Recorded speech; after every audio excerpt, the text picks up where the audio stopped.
When they cut the cord with Tony Parker, there's only one reason to do that. You are coaching a player who has more power than you do as the coach. What Melo could do for the Rockets is what he refused to do for OKC.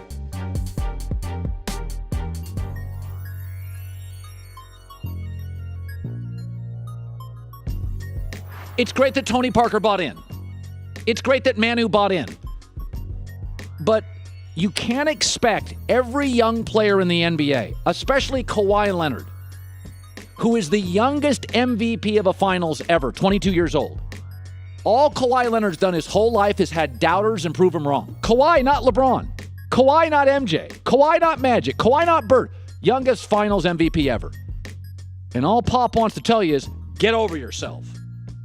Well, maybe Kawhi Leonard's saying, Coach, I was just getting into myself. When they cut the cord with Tony Parker, there's only one reason to do that, and it's because he burned his bridge to Kawhi Leonard. But for however it happened, and I'm going to say it one more time, I believe Tony Parker was 100% correct when he said his injury was 100 times worse than Kawhi Leonard's, because he did rupture and Kawhi had a bruise, a thigh bruise. Somebody just keeps throwing out there where he might sign long-term with the Sixers. He might can sign long-term with the Clippers. He might sign long-term with the Celtics or this or that. They don't mention anything about him returning to the Spurs.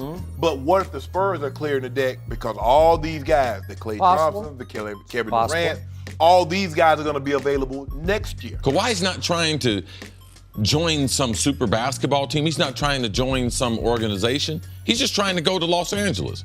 He doesn't have stipulations. Who's the coach? Who's the general manager? Who are the other players? He just wants to go to Los Angeles, that being the Clippers or the Lakers. So I wouldn't read too much into this. I believe there's a lot of things that people might want to get Philadelphia or someone from the East involved because they don't think that Pop will trade him to the Lakers or trade him to the West. We also have to remember that just 4 days ago, where the Sixers were at was not even including Fultz in a trade for Kawhi Leonard. And so my guess is that the Sixers not wanting to include Fultz, the Celtics not even wanting to include Jaylen Brown, set the tone for San Antonio or the Lakers to revisit San Antonio and say, we are your best option, and maybe once again not give them the offer the Spurs want.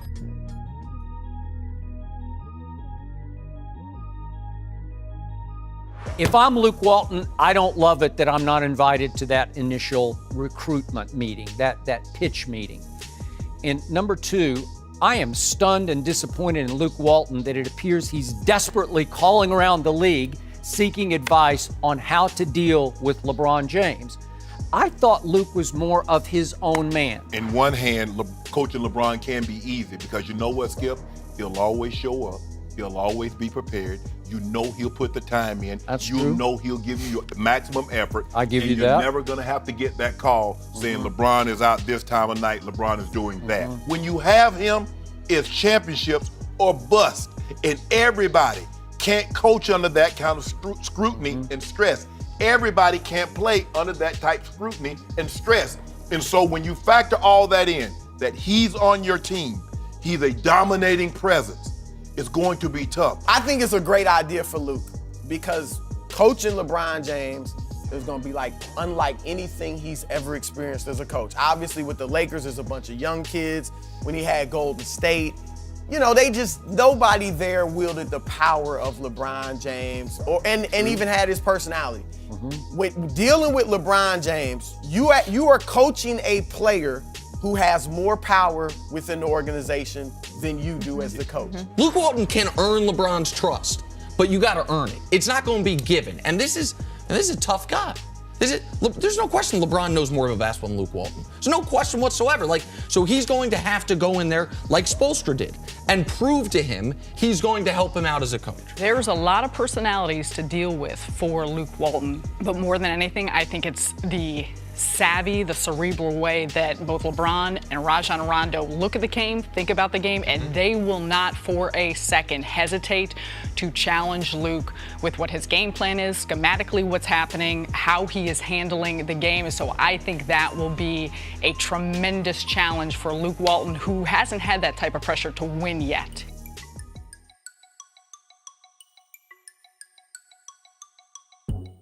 When Boogie got signed with the Warriors, the world freaked out. And we said, take a deep breath, folks. The guy's not coming back till March.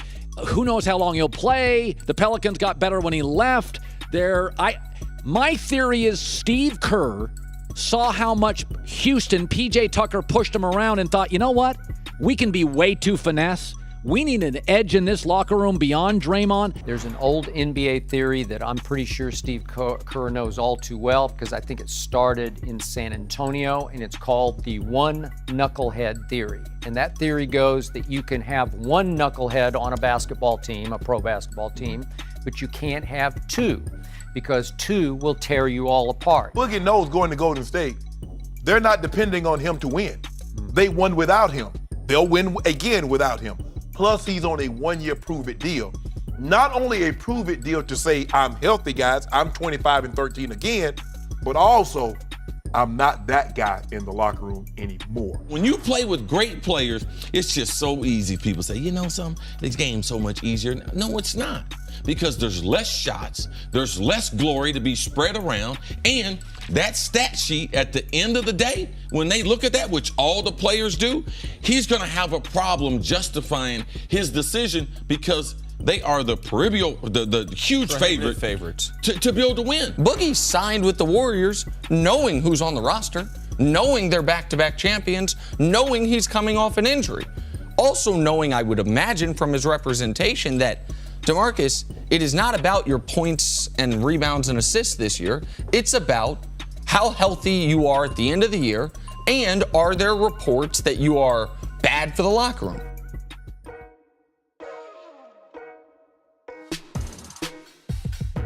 Melo's gonna have to accept, I'm not the superstar anymore.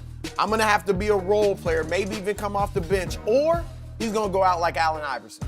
Iverson couldn't accept that role, and his career ended maybe prematurely because he wanted to still be the superstar. He plays iso ball in an era with ball movement and everything. Now, I don't like him. I agree with you, Chris. I don't really like him anywhere, but if I had to put him somewhere, I'm going to put him in Houston, because Trevor Ariza left. He can step right into Trevor Ariza's spot. Carmelo looked more and more out of shape as the year went on last year in Oklahoma City.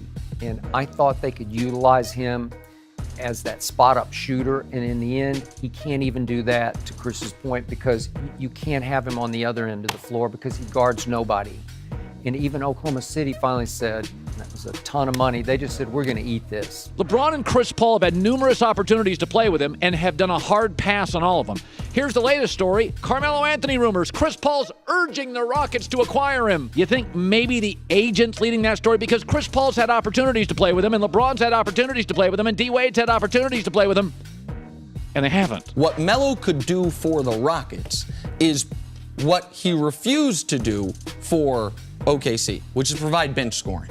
Like, if he could be a guy that you can 3 minutes a quarter in the first half, run the offense through 3 minutes in the end of the first quarter, 3 minutes in the end of the third quarter, and then be a piece the rest of it, then there is at least some upside there. The reality is Melo is, in the playoffs, was abysmal. When you are a volume scorer since AAU days, Carmelo Anthony's always one in the high school rankings, one of the best players, college, one of the best players, straight jump shooter. When you're playing 3 to 5 minutes, you can't score in the same capacity. So he doesn't know how to be a role player.